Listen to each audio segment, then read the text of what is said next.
Madison just said the best thing of her summer was listening to Tom Cotton on this radio show. That's going to give him a big head. That's a bad thing. Senator Tom Cotton joins me from the balmy part of Arkansas, if there is such a thing. Hello, Senator. Yeah. Hey, Hugh. How are you? Unfortunately, I'm not in the balmy part. I'm down in the River Valley. I could go up to what we call Mount Nebo. It's about 1,800 feet. I know that you don't think that's a mountain out in California. That's not even a hill. But I would say this: it's nice to hear from the people who actually make the Hugh Hewitt show go. People like Madison. I appreciate very much her kind words and wish her the best when she gets back to TCU. Although that best will not happen on September 10th when the Arkansas Razorbacks beat TCU. Oh, is that their homecoming game? Is that their one win of the year, beating the Texas Horn? All right, Senator Cotton, important stuff. You were on Face the Nation this weekend. You talked about the Iranian nuclear scientist Shamir Amir. I don't think it's Amir. I think it's Amir. Shamir Amir. He was executed by the Iranians. What, if any, role do we know, for certain or speculative, about the role that Hillary's emails played in the decision of the Iranians to move forward with the execution? Surely they knew he was a spy without them. Well, we don't know everything, Hugh, and we may never know, but here's what we do know, because the emails that have been released from her server, at the time in 2010, some of her senior advisors were writing about him on a unsecure server. And if we assume that adversaries like Russia or Iran had access to that, of course, it could have provided information in addition to what was known through the government's public statements or any other classified avenues. And this is exactly why Hillary Clinton's original sin was setting up an unsecure server as Secretary of State to begin with, because it is impossible for the Secretary of State to do his or her job without inherently discussing classified information on a regular basis. There are 30,000 more emails that were deleted. We now know, because of FBI Director Comey's statements, that those emails contained some work-related information. There weren't just yoga schedules, as Hillary said.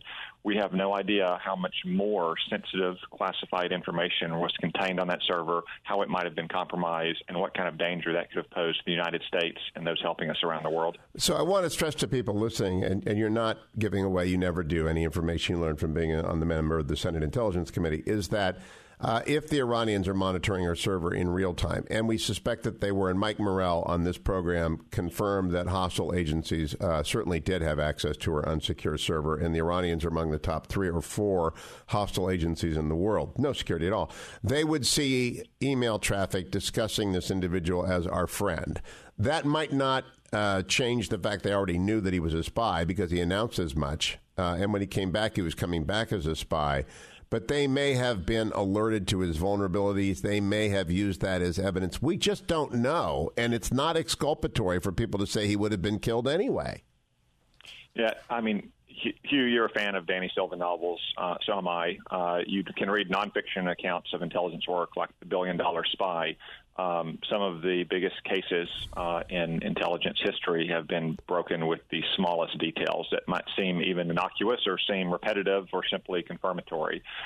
This goes back to Hillary Clinton's original sin of setting up that server and the extreme carelessness with which she and her senior advisors handled classified information. And it's not just, this is just one, just happens to be one example that's in the headlines today.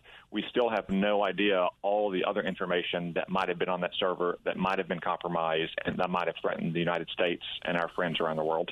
Gordon Carrera, the BBC's national security correspondent, was my guest this week as well, talking about cyber spies, his book, or maybe it was last Friday, in fact, talking about the fact she may have transmitted bugs to other people.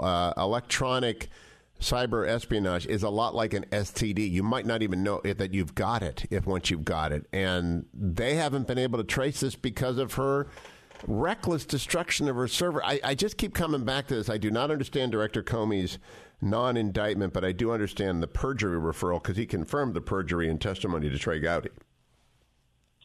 Well, I heard that interview, and I thought it was very fascinating. It was also very important for listeners to hear because of the skill and the capabilities of adversaries like Russia and China and Iran and North Korea, to say nothing of criminal gangs or terrorist organizations, you can never be fully certain that your information is secure, that you're not transmitting other vulnerabilities to other systems. That's why she should have never set up that server to begin with. And then it's also why she was so negligent and reckless to delete all that information so they couldn't conduct a forensic audit on it, see just what had happened.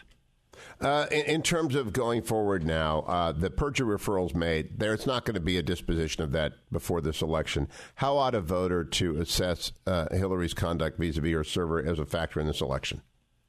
Well, I would broaden it beyond just the server.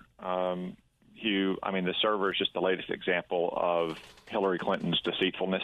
For 25 years in public life, even longer in Arkansas, she has demonstrated repeatedly that she cannot be trusted. Just this last week, she spent the entire week lying about lying. She's telling lies about the lies she told about her server. So the American people need to take that into account when they're making their decision in November. Tom Cotton, Senator from Arkansas, head for that 1,800-foot mountain you've got in Arkansas. Climb that hill. That's like the Alps of Arkansas.